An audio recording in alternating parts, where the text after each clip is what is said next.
book because I already got your tests and stuff graded, and that's already done. So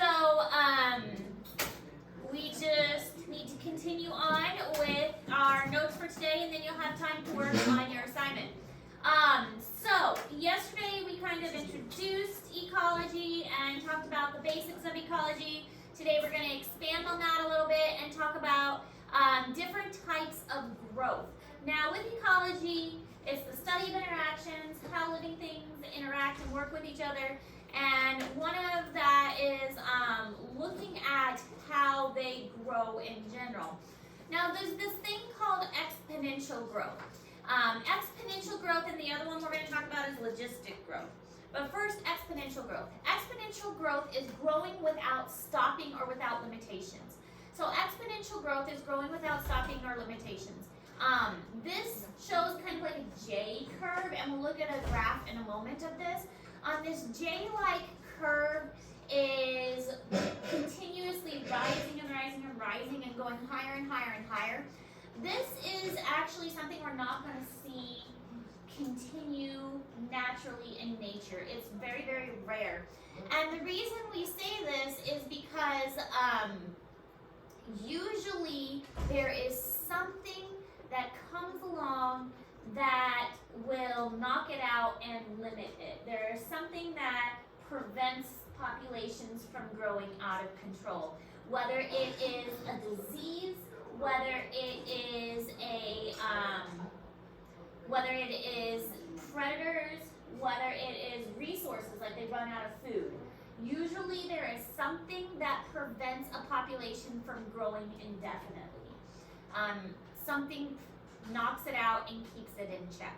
So exponential growth isn't something we typically see continue without stopping. But this happens when the birth rate exceeds the death rate, when you have more babies than things done.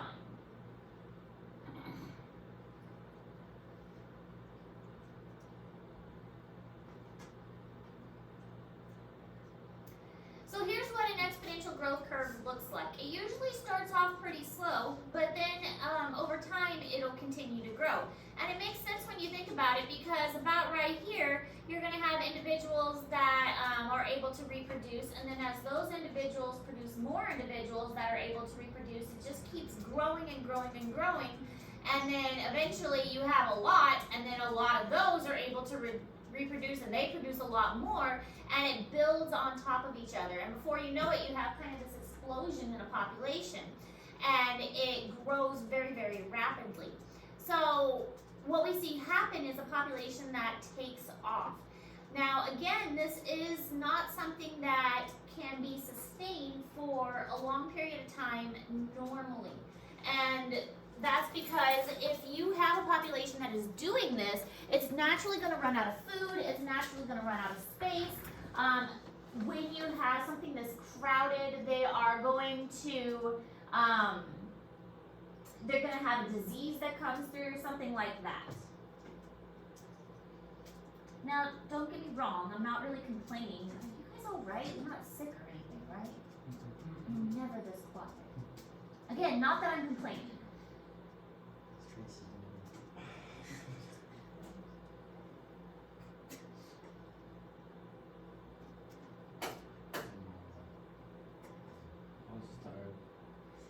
Consider a population with an initial size of 2,000 individuals and a net reproduction per individual per unit of time, or R, of 0.4.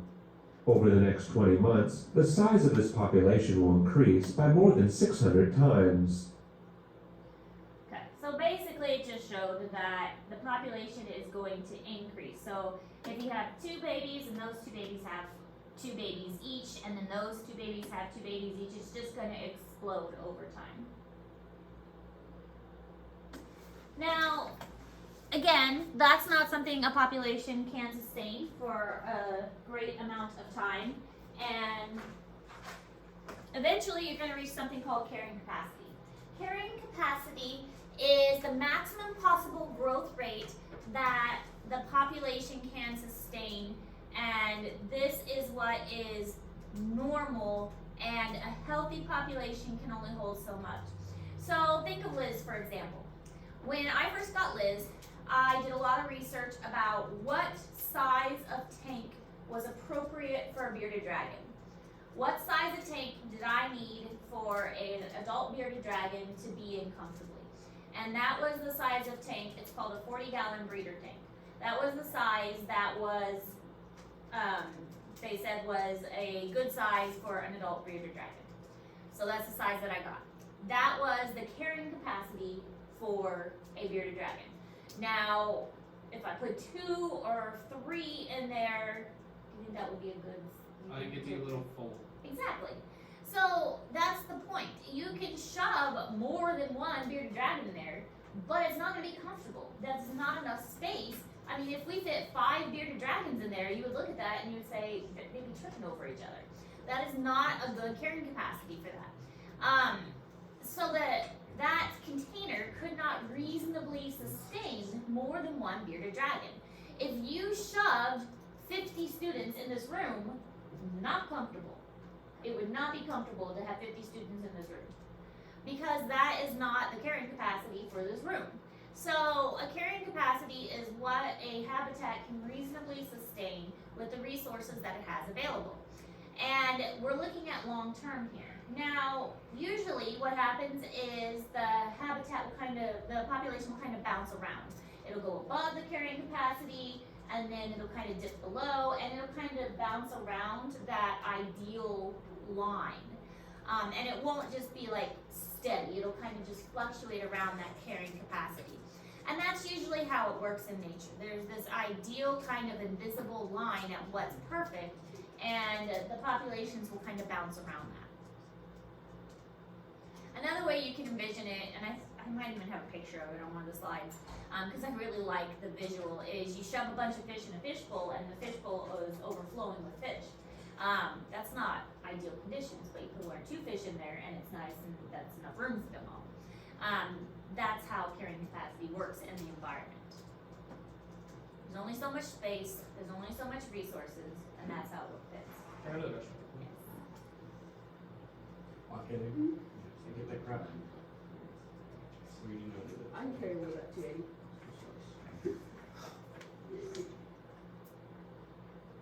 So here's how it kind of works, and this is in Google Classroom.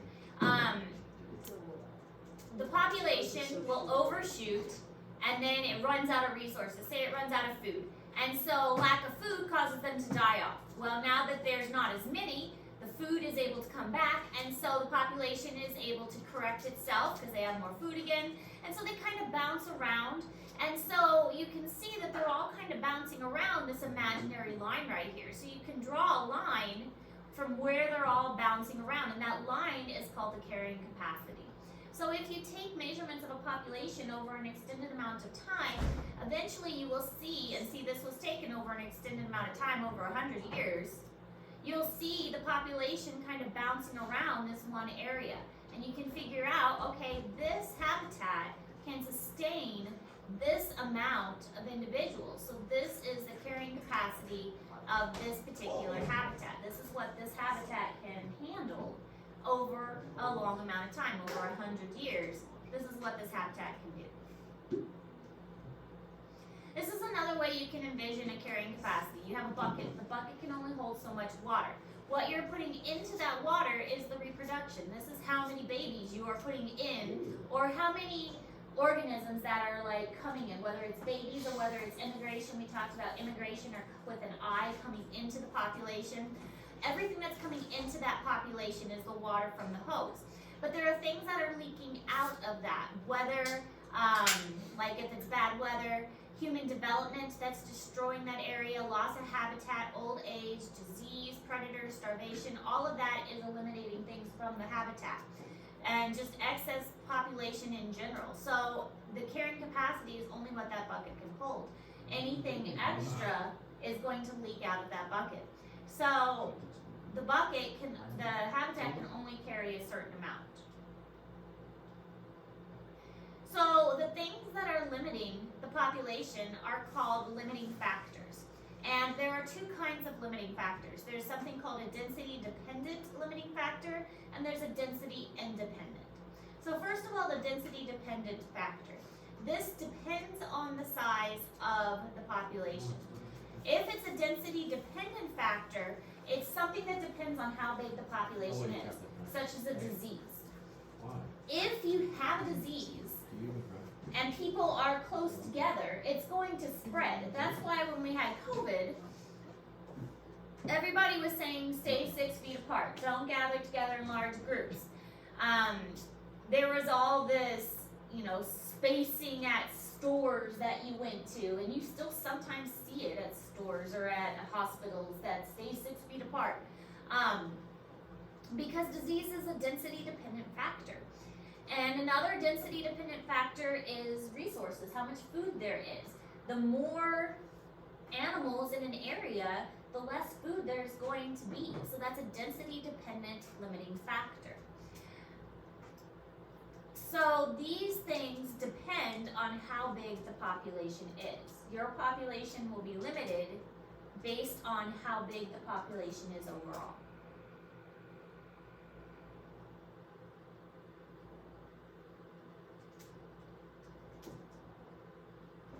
No population can grow exponentially forever. There are things that's going to knock the population back down. Density dependent factors are one of those things.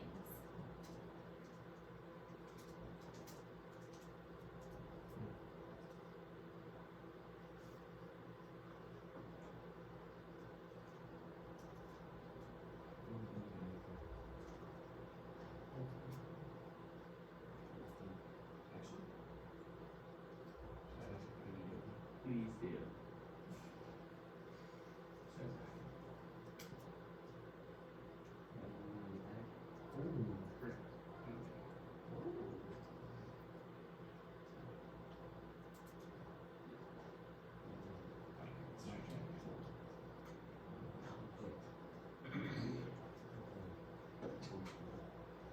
Okay. Play golf for. I will. You can. Go play basketball. You have to go for it. I will. No, you won't. I'll play past the two. Okay. Will open gym. Yeah, we'll gym at Harrisburg. You're just gonna stay in Harrisburg for next year. The open gym is where the real ballers get. I'll come back. Oh, yeah.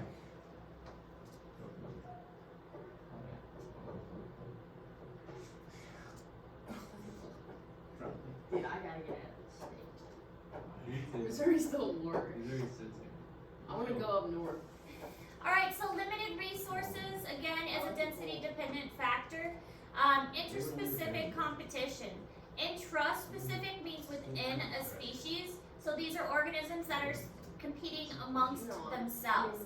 So if an organism is competing amongst itself, so think about 2 deer that are competing for food, or 2 male deer that are competing for a female deer for the chance to reproduce.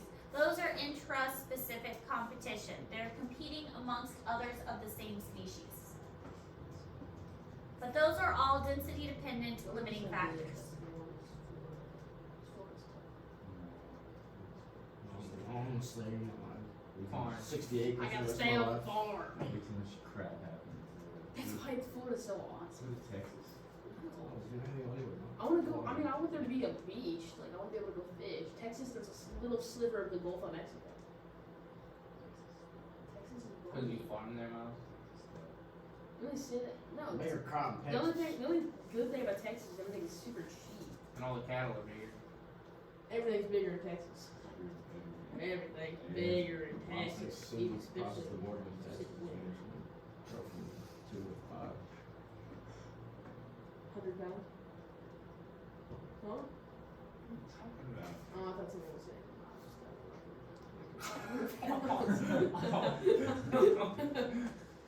I thought So they can't really grow up.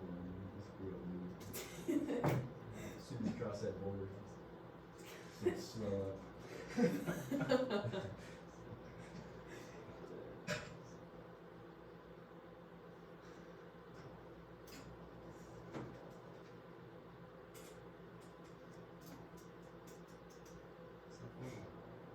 know, he's laughing. So they do. Because that was wild. It's not that wild. I see, you can't take a gorilla because it's We heard you. That air hits them, they're just done for. Starts flowing in their veins. God dang. Texas air. I'm sure the Texas water makes them pump up a little bit.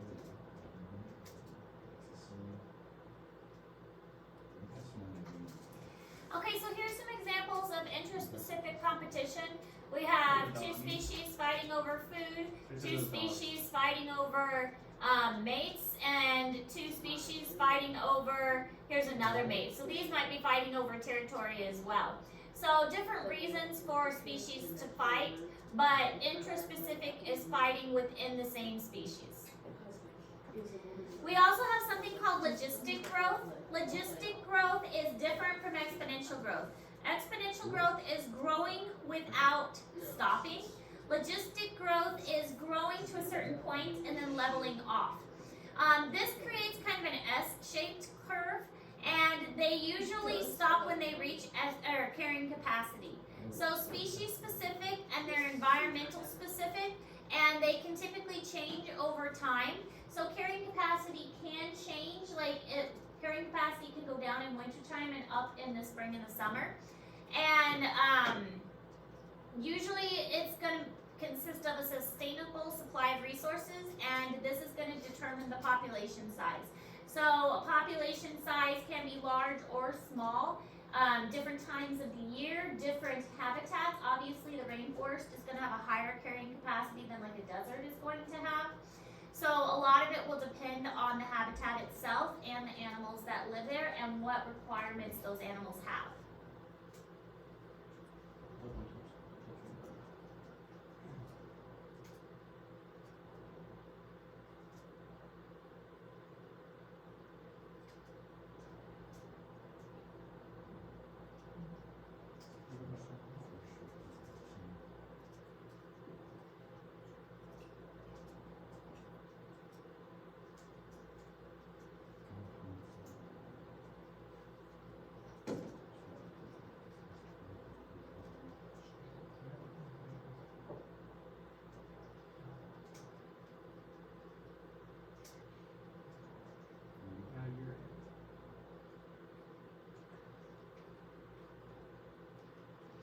Miss Harris, are we still doing that, they like terms? Vocabulary list? Yeah. I'm gonna check it, but you don't have to continue it for this. Unless you want to, it's a good practice, but you are not required to. Okay. You don't need to continue it for this chapter.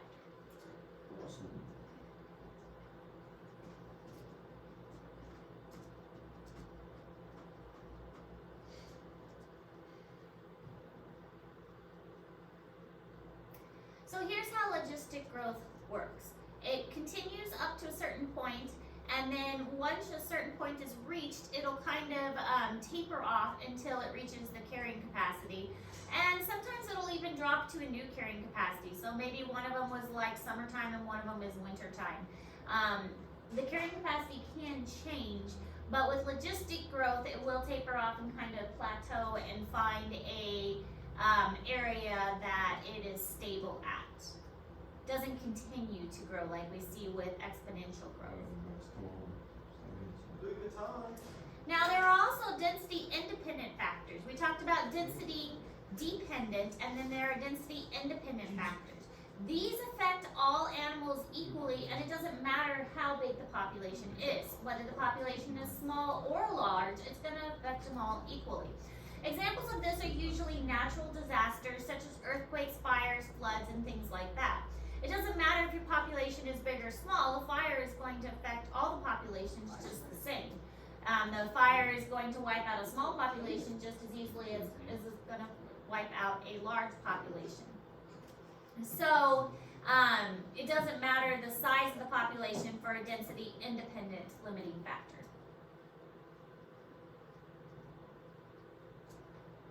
If you have a really cold winter, it doesn't matter the size of your population, cold is going to affect you the same unless you have adaptations that help you with the cold.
how this works with carrying capacity. In 1944, in World War II, the U.S. Coast Guard moved 29 reindeer as a backup food source to, it's called St. Matthew Island. And it was 32 miles off of Alaska. If you are in second lunch and you're attending First Chapter Friday, please go ahead and grab your lunch and head to Banker Lab. The Coast Guard left the island after World War II, and these reindeer just kind of stayed there. So it started off as an initial population of 29 reindeer. They went back and they checked because it was kind of an interesting thing. Reindeer weren't there before, and this island never had reindeer, so they were curious, well, what's going to happen to these reindeer? They can't get off the island. They're stuck here, so they were never here before. What's going to happen to these reindeer? So what they saw happen was 1944 is when they started there, and then by 1957, those 29 reindeer had multiplied to 1,350. That's pretty impressive. What is that? Just over 10 years? Like 15 years? In 15 years, 29 reindeer had multiplied to over 1,000 reindeer. In Is 15 it the chart years. for it right there? What? Is it the chart Yes, for that's it? the chart for it. Why does it drop off? Do they kill them all? Well, we're getting to that. They did not kill them all. So in 1957, Oh, why would Jared kill each other? Yeah. in 19, yeah, They would they eat ran each out of other. food. In 1957, there were 1,300. In 1963, so about 20 years after 29 reindeer, because it all came from 29, there were 6,000 reindeers. That's how fast they multiplied. In 20 years, 6,000 reindeer from 29, because it all started with 29. No reindeer live in packs of like thousands. Yeah. So they do. They do move in herds. But remember, we're on an island. They have nowhere to go. So the reindeer absolutely decimated the vegetation of this island. 6,000 reindeer all eating the same food. They ran out of food and they starved. So in 1963, there are 6,000 reindeer. And look at 3 years later. Look how many there are in 3 years later. 42. with only one. 42.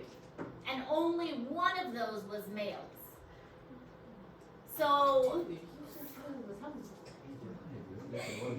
42 with only one male, that indicated it would probably not be able to reproduce. So that poor one male probably is an older male or a sickly male that can't even reproduce. And then in 1980, they went back and checked, and there were no reindeer to be found. So the population skyrocketed, but they ran out of food because they decimated all of the food sources with 6,000 reindeers in this little patch of island, and then it plummeted Just plug my car in. because they had a density-dependent resource limiting factor, and then all the reindeer disappeared because they starved. Are reindeer like normal deer where they usually have like twins, like two babies? Sure. Think so? Because I feel like their population jumped pretty quick. It did. They had It to have- absolutely did. How many years was it from? From 1944 to 63. 1957, that's just about 15 years. In 15 years, they turned 29 to 13. Yes. How many of those were males? Of I those don't know. 29? I didn't say that. Alright, you count how many times they did it. But St. Matthew's Island was only Give me your balls. 32 miles by 4 miles. 32 miles by 4 miles. That's a small island. Wow, that was cheap. Alright, that's 15. That means there's 1.9 million. Yeah. Yeah, that means they didn't like double each year. They don't They have. can't double They each don't- year, they don't Miles. have- There's only a certain amount of females. Oh, you're kind of right. I didn't do that. I should have done that. They don't just double. Hey, that one's That's on not me. how it That works. one's on Just me. because there's two babies doesn't mean they're Let's doubling. say let's do it 15. Chill out, guys. It was 30. But not every single female I had can't two. do that math. Some of them had both males. And it says they could have 3 or 4. Basically, they reproduced. A lot. They reproduce a lot. They reproduced a lot. Isn't that crazy? Females coming out of the womb, they just started reproducing right then and there. Reindeer males like young. Okay. Whoa, oh. It's the same with regular deer. So it's obvious that this tiny island, the limiting resource was the food. They ran out of food. 32 miles by 4 miles, that is not a very big island. And they ate all the resources, and think of how many carcasses there must have been. Go to that island, how many dead deer carcasses you would find. Yeah, that makes me hungry. Bet you would find a lot of deer skeletons and antlers. You are. Alright, so life history patterns. Survival and reproduction. Survival is the probability of surviving to a given age and dying at a specific age. So survival is how long an organism can basically live. And reproduction is the age at which they are able to reproduce. So reproduction for humans is typically in the 20s. We can reproduce in the teens, but it's not really recommended. In the teens, what do you mean? In the teens. You Like can- teenage age? Like Yes. 19, 20. Teenagers can have children, A lot of miles. but That's not It's a good. jiggling. it is not recommended, but you can have kids as a teenager. Very not recommended. I wouldn't be here. But of course animals have different reproductive spans. A mouse is able to reproduce in a matter of months. My sister. Some animals are really quick at reaching reproductive success, and other animals take a long time. And you know what else is wild? Hybrids of the bird. What? Yeah. With more brother? No. Oh. Yeah, that's what's wild. Why? Wait, what?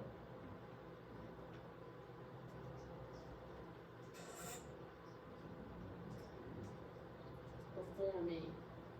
Which means that she was like 18. My dad was in 21. Wait, no, he was in 20. He was in 20. Hold on.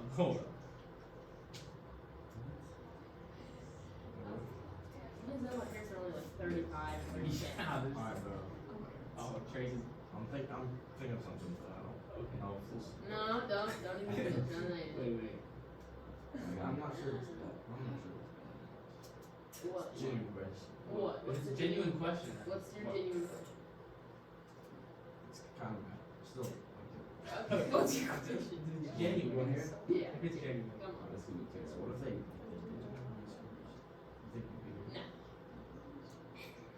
Alright, so then we have a cohort, which is a group of individuals born during the same interval. So you guys are a cohort, because you were all born around the Okay, same there was time. 2 after me. It's like a generation. Think of it, you are all of the same generation, because you're all of the same age. So you are a cohort, because you're all born at the same time. There are different survivalship curves, and survivalship curves will be on the test. You will need to know the different survivalship curves for the test. But a cohort is a group of individuals born during the same time interval. So you guys are all cohorts because you are all of this generation. But there are 3 different survivalship curves, and we will talk about each of the 3 survivalship curves. Dude, come on. I keep saying Call of Duty. That's really weird.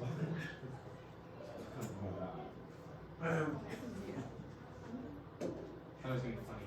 Not laughing.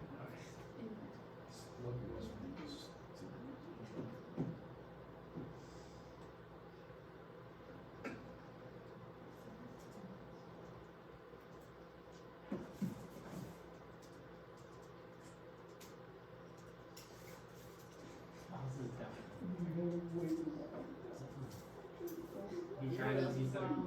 Miles showering with his sister. Should not have voted. Alright, so the type 1 survivalship curve, these do not have much death rate until they are older, and then they die very quickly. So what would be a good example of that? They don't die much until they're old, and then they die very quickly. Elephants. Elephants, yeah. Rhinos. Rhinos, Well, Hippos. Hippos and us. Us. Us, yeah. So we survive pretty well until we get old and then we all start dropping off. But elephants, hippos, rhinos, a lot of those bigger animals, and humans are good examples of organisms that have a type 1 survivalship curve. Dogs. We have fairly good survivalship throughout our life because we have good health care. We take care of ourselves, we go to the doctor, we try our best to survive until we get really old, and then most of us die when we're older. I mean, now that's obviously not the case. There's many people who die throughout their lives. I mean, different stages of their life. And that's normal for any population. But for the most part, most death occurs for the elderly. So that's an example of type 1 survivalship curve. This will be on the test. You will be asked, give an example or describe a type 1 survivorship curve and give an example of an animal who exhibits this. So type 1, Elephant. as an example would be an elephant, and they survive Until late. until late in life. Yeah. They And a have dog? less chance of dying until later in life. I guess a dog would be a good example.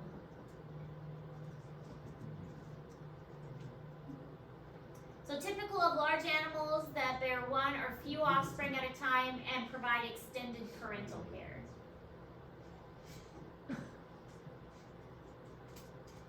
How's Tiger Man? Is he out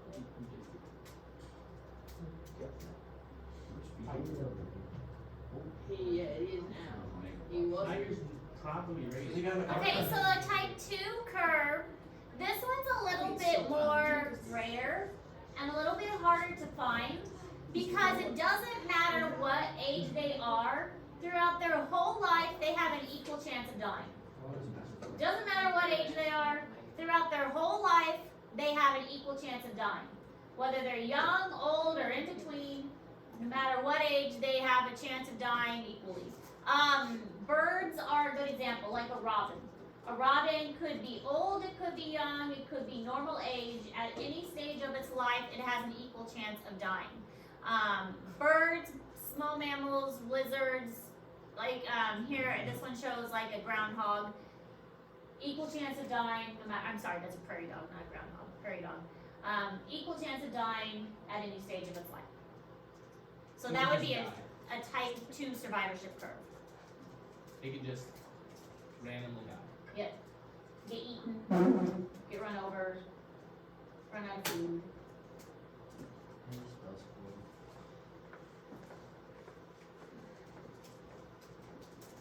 Yeah, squirrels good example.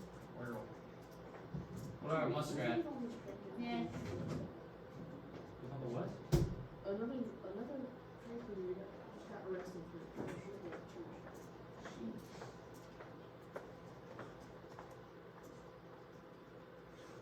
They should ban it forever. I should just become president, I swear. I feel like that's not a good idea. I like it too. I only speak the truth, and the truth is what. Yes, I do.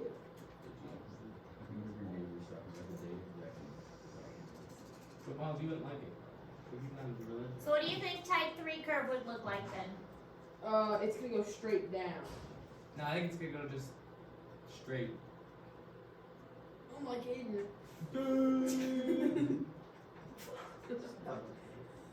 That's so funny. So type 3 That's so curve has early death, and then this would be the type 3. It does go straight down, so AG was right.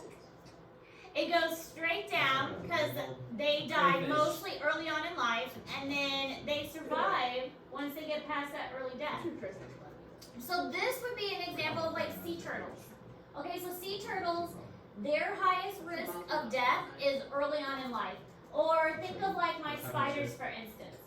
Spiders lay thousands of eggs because they don't expect to live past those first couple weeks. But once they do live past those first couple weeks, then they live for a very long time.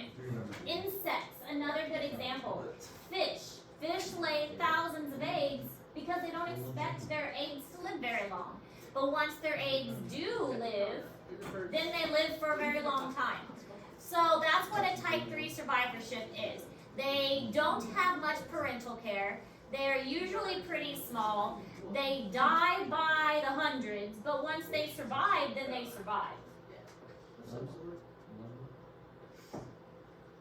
So type 3, they die off very, very quickly as young, but they have lots of babies to compensate for it.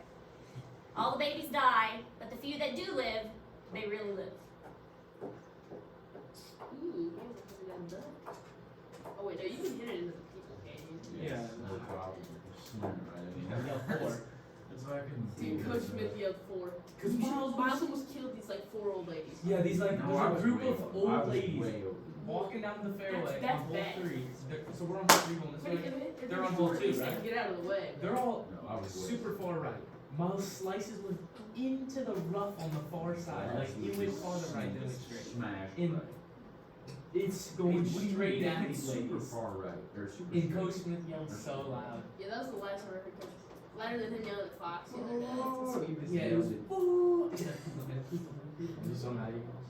No, you can't be mad. It's just a terrible shot. That's just the I usual look, for Miles. I look the, He always kills someone. Okay, so here's just some examples of the different curves. Those are in Google Classroom, just to use as a reference. later, I don't. Because you will have a question about this on the test. What is their Wait, shot? Elephants, good example of a type 1. Egrets or other birds, a good example of a type 2. And then lots of smaller animals. This is a sea star. A good example of a type 3. And that's all the notes for today. That was a lot of notes too. Any questions?